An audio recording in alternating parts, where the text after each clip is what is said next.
Good afternoon, everybody. Welcome to this week's demo. We're going to meet Expedient's cloud native portfolio. I'm very happy you've joined us today.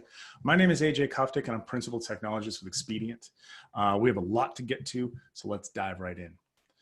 Before we get started, there are some housekeeping things. If you have any questions, please enter them into the Q&A panel at inside of the Zoom application. That helps us keep track of the questions. Josh Davis, one of our solutions architects, and Rob McCaffrey, our Director of Solutions Architecture, are going to be in there answering questions live during the presentation, and we're going to save some time at the end of the presentation for additional question and answer and talking through things time. Also, if you ask a question, you're entered to win a prize. That this week is a TCL 40-inch smart TV. So please ask a question, you're entered to win a prize. And if you happen to miss anything, you had to step away, or you wanted to go back and see something again, this is all being recorded. It will be available afterwards on our YouTube channel, our website, go.expedient.com/webinar replays, and our Instagram channel @_expedient. And you'll also get a link to this. So plenty of avenues to watch this and make sure you caught everything. For those of you who are new to Expedient, we were founded in 2001. We started as a co-location company, moved into managed services, and now we're in cloud. We have cloud locations in US East, Central, and West. So our West region just opened at the end of 2019 in Phoenix. And we have international cloud deployments in customer sites in Australia, Germany, and Canada. So if our cloud locations don't work, we can help bring that cloud to you. We're a VMware cloud provider and have been since 2007. We have almost 40,000 virtual machines on our platform, so we've been running VMware at scale for a very long time. And we're also a Rancher Platinum partner, and Rancher is one of the premier managed cloud native platforms in the industry. So when we talk about cloud native, we kind of have to talk about where applications are and what the current state of applications are. And right now, there's three groups that are generally involved. The first is infrastructure. And I'm sure a lot of you out there, like me, are infrastructure people. And we know VMs. We're not entirely sure about cloud. But what we're generally concerned with is the security and control of the platform. And that's largely due to the fact that we're usually on the hook for all the audits. We're on the hook for all of the compliance and making sure that data is stored securely and that network traffic is encrypted properly and that all of our things are resilient. It's up to us to handle that. On the opposite side of this, we have developers. And developers, they want to modernize their application stack. They're not terribly thrilled with the fact that they have a ton of legacy applications and in sometimes unfair fashion get blamed for a lot of the fact that the business can't move forward. These are our applications. What do you want us to do? It's going to take forever to modernize these things. And a lot of that comes back to them wanting to modernize with freedom. They want to be able to take advantage of platforms. They want to take advantage of services that exist so that they don't have to maintain them themselves. And what the business wants is they want the agility and the speed to market. They want the ability to say, oh, you want that? We can do that in weeks, not months or years. They want the ability to go back to their consumers and say, yes, we can. And they think cloud is the way to do that because, let's be really honest here, hyperscale cloud providers have gigantic marketing budgets. And they can go on TV and say, hey, these are the baseball stats for this game brought to you by AWS, or here's the Xbox Live service brought to you by Microsoft Azure. And because they have these capabilities, they think that cloud is the way to modernize that, but they don't know what that actually means. They just hear that cloud is the way. So what sits in the middle here? What can actually help all three sides? And well, there's some choices you have to make. And a lot of what solves this is starting to move towards cloud, right? The business isn't wrong. They're just not sure how to do that. And there's choices that have to be made. I mean, there's a lot of choices that have to be made, actually. That's meant to be an eye chart on purpose, right? That is the Cloud Native Computing Foundation's landscape. And those are all of the vendors that exist in the market covering various pieces of cloud native applications. Like this top left corner over here is databases. And over here you have full platforms and scheduling and orchestration and service meshes. There's a lot of pieces to that puzzle. And as you start to look at this, it can become very overwhelming because there's no one right way to do it. You can look at all of these and say, oh yeah, I mean, we could put Kubernetes with, I guess that's Envoy, and maybe we'll do that with Istio. And you can put all those things together, but is that the right way? Yeah, there might also be some challenging ways to do that too. And as you add all these pieces together, you're still building a platform that needs to be maintained. And so you enter into the qualm of DIY versus platform. Do you want to sit down and build all of this yourself and try to figure out all of these various columns? Or do you want to use a platform that already has this? And how open is that platform? Some platforms are different than others. Like Amazon's Elastic Kubernetes service is very opinionated about the version of Kubernetes that they're running. And they don't necessarily change or upgrade their versions along with the rest of the industry because they're very pointed on one of them. And so there's also platforms that need to be looked at and understood. And this also comes back to the applications themselves. We have to look at stateless versus stateful, right? Traditional infrastructure is incredibly stateful. A VM gets deployed, an operating system goes into it, a VM goes on top of it, and the data is stored inside of it. And then that's how it lives forever until it gets retired. And so it's an incredibly stateful thing. This is why we do backups. This is why we replicate our VMs, because the state is inherent to the infrastructure. But a cloud-native infrastructure is meant to be stateless. I'm meant to be able to spin my containers out. And if I have my state stored in one place, I can't scale my application out. I can't do rolling upgrades. I can't do blue-green deployments. I can't do canary deployments if everything is stored inside of the container. And so you can make a stateless infrastructure very stateful. But in the immortal words of Dr. Zoidberg, why not both? How do we give statefulness to a stateless architecture? And that's where the Expedient cloud-native portfolio comes in. We use Portworx, which is the industry's leading cloud or container and cloud-native persistent storage platform.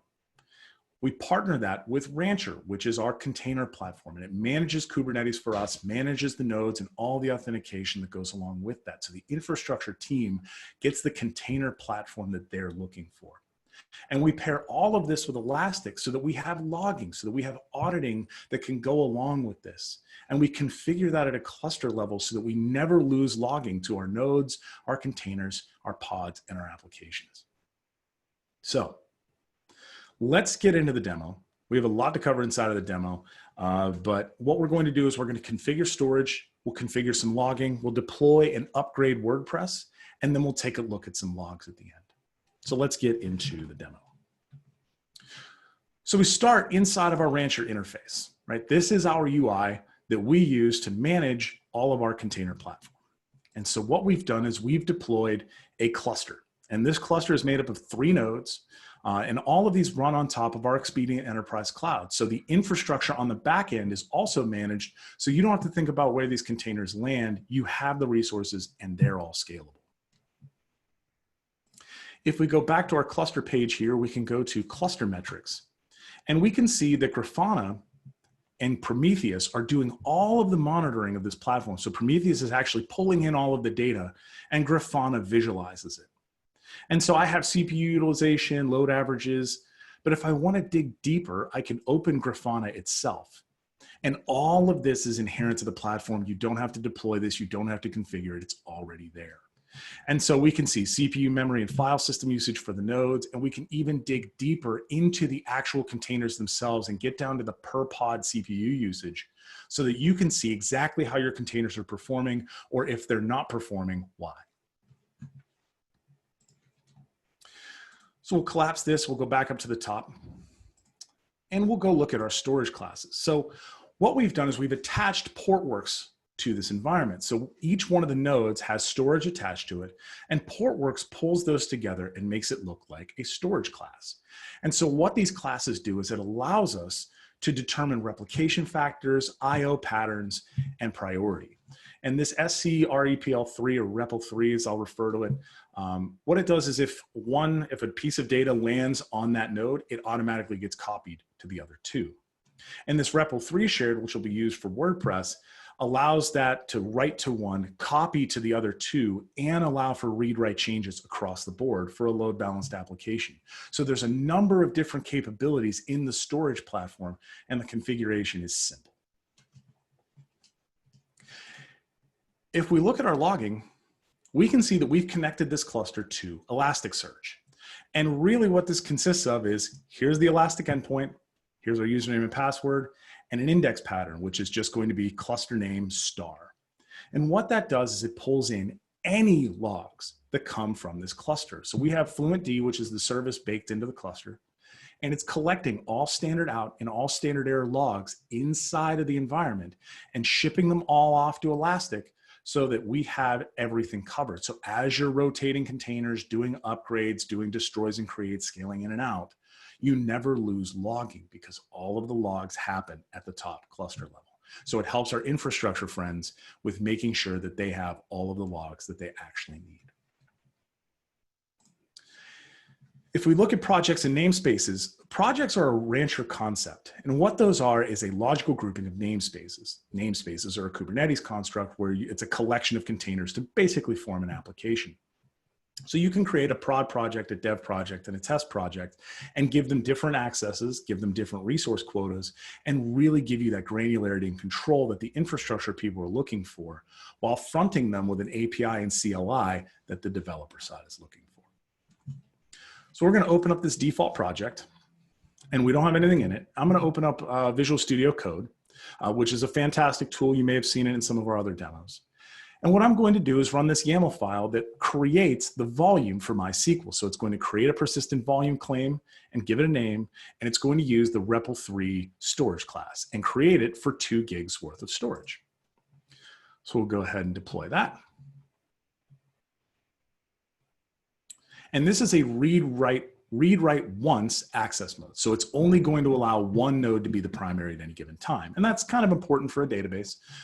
There are other database platforms, MySQL is not one of them, that can do read-write many so that you can write from a number of different places to the same database.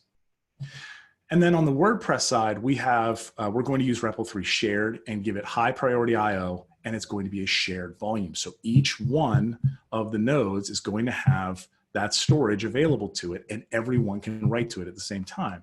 This may sound familiar. It's kind of like VMFS, sort of. So we're going to use the REPL3 shared storage class, and it's going to grant this WP-PV-claim name, and it's going to take 1 gig. So we'll go ahead and apply that. And now we have both of our volumes. So if I go back into Rancher and I open volumes, I can see that my volumes are now created. MySQL gets 2 gigs, WordPress gets 1 gig, and here are the persistent volumes.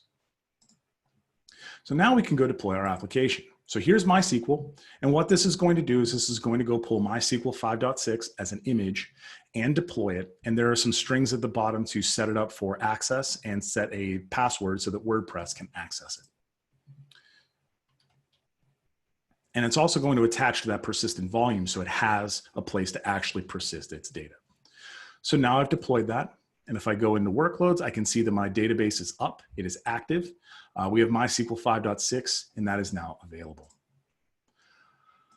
So now we're going to go deploy WordPress. It's going to deploy this 4.8 Apache version, which is not a terribly new version. We'll get to that in a second. And it also has environment variables, so DB host, DB password, and it's going to connect it to the MySQL box and configure the password.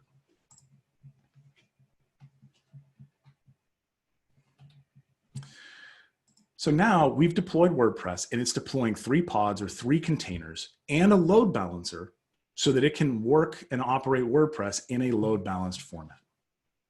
So if I open a new tab and I go to my site, I have the WordPress install screen. So we're going to configure this. We're going to call this the Expedient Cloud Native blog. We're going to give it an admin user. I'm going to hide this password because we don't need passwords spread on the internet like that, but it's a good one. And we'll set the email, and we'll make sure that search engines don't see this. So now we've configured WordPress, and we can go log in.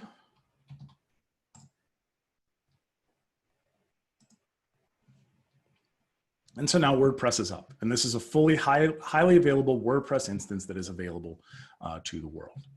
And we'll go write our first blog post. So we got to put some content on the internet. That's what we do. And we'll go ahead and put all that out there. And I'm sure that one of our editors is watching this webinar, but we're publishing. We're going straight to the internet. Got to get this content out today. So we'll view post, and we can see that our post is now available on this blog. And if I click the header image, I can see that there's our blog post we just created, and our Hello World post, which is the first one that WordPress creates by default. But remember how I talked about this is running WordPress 4.8? 5.4.2 is available, and WordPress, well, isn't exactly the most secure application. So we're going to go and we're going to into the WordPress application, and we'll see that we have these 3 containers. They're all running 4.8. And I'm going to make one change in my code, and I'm going to change this from 4.8-Apache to latest. So this is going to go grab the latest WordPress image and pull it down. So we'll run that command again. And we can see that all of our containers are deleting. These are fully deleted containers, and we've created brand new containers. So if we had data stored in those old containers, it's gone. But we created posts. So if I hit refresh on this page, I'm now asked to update the database, which we'll do because we've upgraded from 4.8 to 5.4.2. We'll log in again because, again, we deleted those containers, so we lost all of our login cookies and so on and so forth. And now we can see that that 5.4.2 error is not there, or the alert is not there. And we can see that 5.4.2 is running here. And if I click on posts and I click on all posts, I can see that all of my content is still here because the content folder, the WP-content folder, was stored on the persistent storage.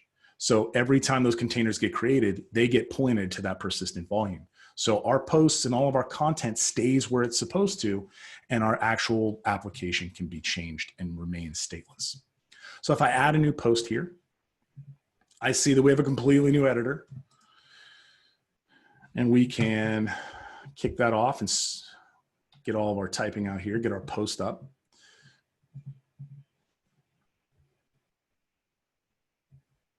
And we can do that. And now we have our link to our site here, and we're going to publish this, and it gives me a double check now. And now our post is live. And if I hit view post, there it is. And if we open the full list of posts, I can see that our original posts and our new post are all here all together. So we were able to persist storage across an upgrade across containers getting deleted and recreated. And that's really where Portworx shines. But remember, we have all that logging. And so this is the Elastic interface. And our clusters and all of the containers inside of it are pushing all of their logs into Elastic. So if I go in here and I search for, say, admin, I can see all of the WordPress logs. So these are not the actual Kubernetes logs. These are not the container logs. These are what's coming from the application itself because they're being pushed to standard out. But I'm grabbing a bunch of stuff, and I really want just the WP-admin. So we're going to go in, and we're going to do WP-admin, and we'll refresh this. And so now I'm grabbing just the WP-admin fields. And so I can see that I'm running a get on my post. I'm running a post to actually put the post onto the site. And I can see all of those logs in here. And you can create your own syntax, your own dashboards, and pull everything out. And this is a much deeper demo by itself. I'm just scratching the surface. So that has all of the things that we need inside of our platform. And if we look at the overall portfolio, we have the full Rancher platform doing all the authentication. So we do SAML authentication. We can connect to your Active Directory so you can maintain the lifecycle management of your accounts, and do full role-based access control all the way down to the namespace level. It does the container management and the image repositories too, so you can have all of that without having to go build it yourself. And if you'd like a great example of building it yourself, Kubernetes the Hard Way is on YouTube. It's by Kelsey Hightower, and you can watch him swear through it. Portworx provides all of that persistent storage where we can put our things down that we want to stay, that we want to remain stateful, things like data, right, that shouldn't change and shouldn't get deleted on upgrades, and have it all available for you to use with your stateless applications. Elastic is pulling in all of those logs and giving us the ability to do log centralization and dashboard visualization of all of that data, and do it across container, across node, so that you don't have to manually configure it in 60 different places. And all of this is backed by the Expedient Enterprise Cloud. So you have a scalable resource platform to work off of. And as you have that, your container platform can sit next to your virtual machines and have all of those things available.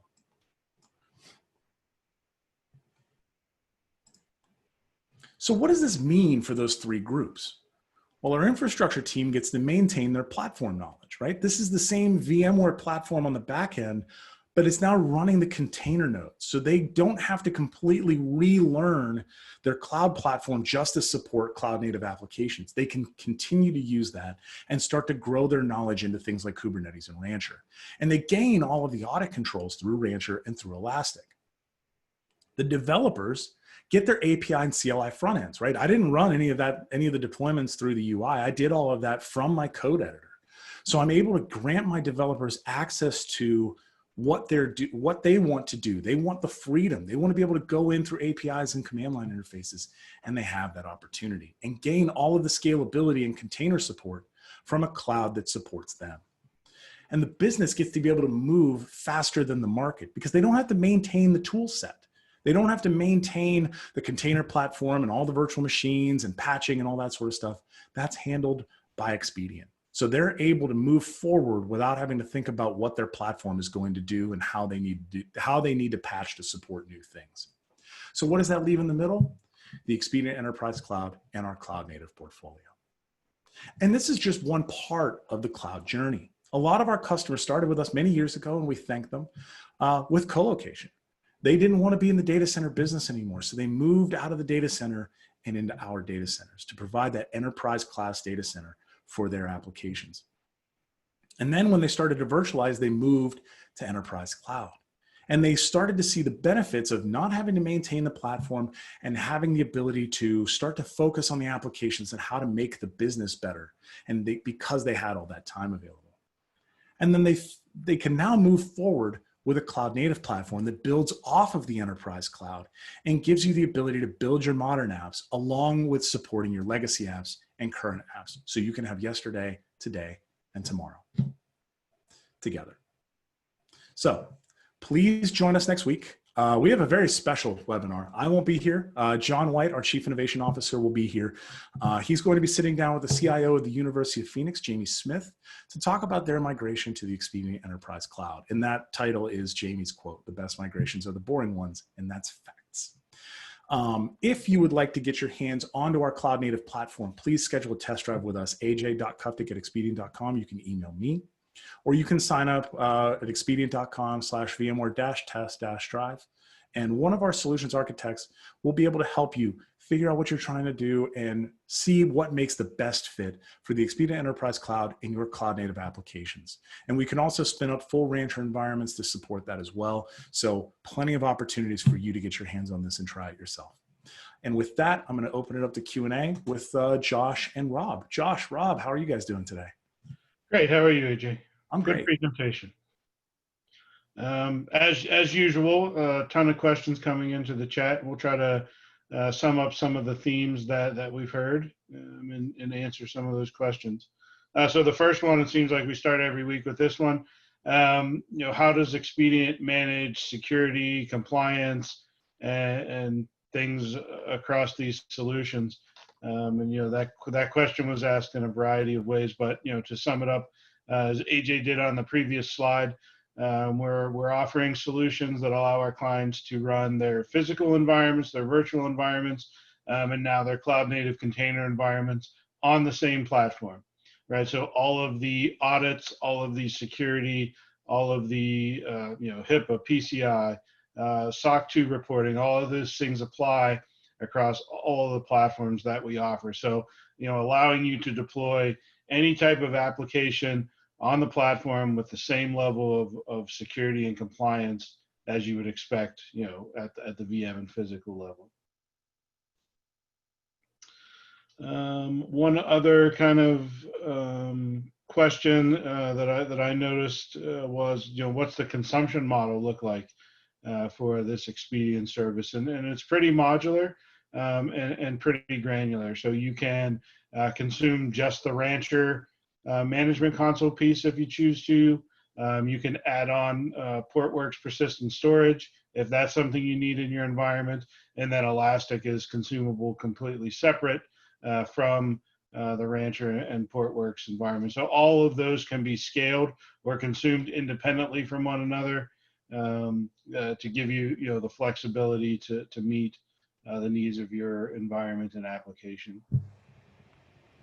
I see here, do you have the ability to demo VMware environments in addition to cloud native? Absolutely. So the Expedient Enterprise Cloud is a VM environment, so you can get your hands on that and see that environment and that's 128 gigs of RAM and a terabyte of storage for 30 days. So you can absolutely start to build things in there and see how that platform actually works. It also has a full API front end, so if you have developers that want to connect to that platform, we can do that. But you can sign up at the website or you can email me directly. Another question that just popped in about different storage classes being available. So whether it's kind of native VM high performance storage, whether it's an object-based storage, or whether it's a file-based storage, and we kind of offer storage solutions across the board, depending on the need of each use case.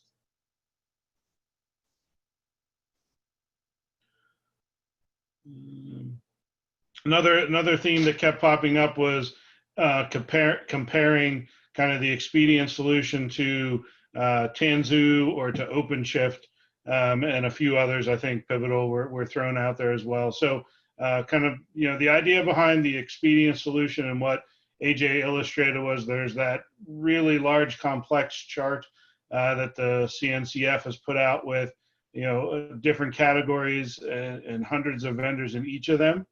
So in our product, we went out to look for a solution that was open source, that didn't have any type of vendor lock-in, and that would allow our clients the most flexibility in deploying their cloud-native applications. So today, that solution is based on Rancher, Portworx, and Elastic. We have, the capability to deploy other technologies on the platform if there's a driving need, but if you want that fully managed Expedient solution, right now it's made up of those technologies, and our idea is to keep it non-proprietary and not lock you into Expedient if for some reason you have the need to expand and use multiple clouds for your cloud native applications. And that's actually one of the biggest benefits of Rancher is the fact that it can manage multiple clouds. In fact, it can manage Amazon EKS, Azure AKS, and Google GKE. So there are a number of capabilities that Rancher itself has to manage multi-cloud. But one of the other questions that was in here is related to that is how do you choose the right ones? We've chosen those based on what we believe to be the best. And those are our subject matter experts going out and looking at all of them. I mean, we tested a whole lot of those platforms. And part of this was to going out to that eye chart there's a lot of also uncertainty. If you actually go out to the website, it'll tell you the true market cap versus the amount of investment. And it's like $16 trillion in market cap in that chart. A lot of that driven by Amazon, Microsoft, and Google being involved. But there's a lot of opportunity for things to change and shift. And we believe that Rancher and Portworx and Elastic are the standard bearers for their capabilities. And we wanted to make sure that we were also behind a standard bearer for those, for their areas of that chart. But yeah, it's hard. And that's why we decided to make one specific platform for it instead of trying to keep up with all of them. Yeah, and I think as a service provider, we have a lot of abilities in evaluating vendors and bringing technologies to market more than sometimes a single individual organization can do. We've done that over the years pretty successfully with our virtualization platforms and other services that we offer, and we also have the ability to work with those vendors and help them become a product that can be offered via a service provider and help them grow their business as part of our offering.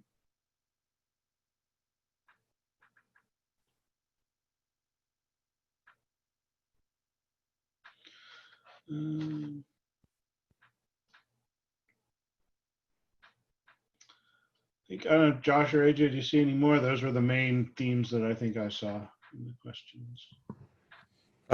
Yeah.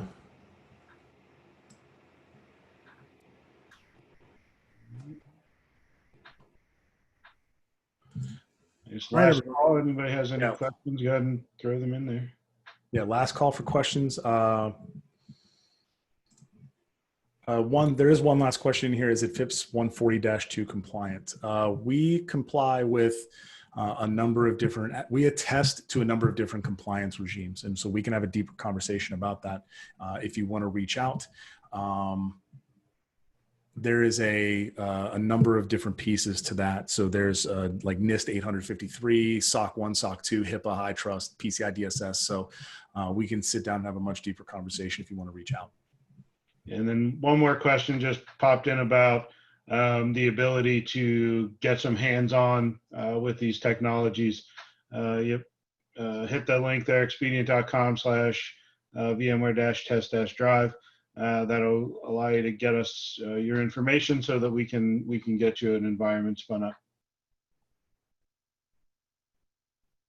And AJ, I think, did you announce the winner? Do we have a winner? I think you're on mute, AJ. Ah, geez, I blew it. Sorry, everybody. Hugh St. Martin is the winner of this week's prize. So thanks to Hugh for asking a question, and congratulations. And with that, we're going to wrap up for today. Please, again, join us next week. That's a very special webinar. That's at 3 p.m. on June 25th, 12 p.m. West Coast time. And we're going to talk with CIO of University of Phoenix, Jamie Smith, and Chief Innovation Officer, John White, for Expedient around their migration to our Expedient Enterprise Cloud. Please join us next week. Thanks for joining us this week, and we'll see you. Thanks. Thank you.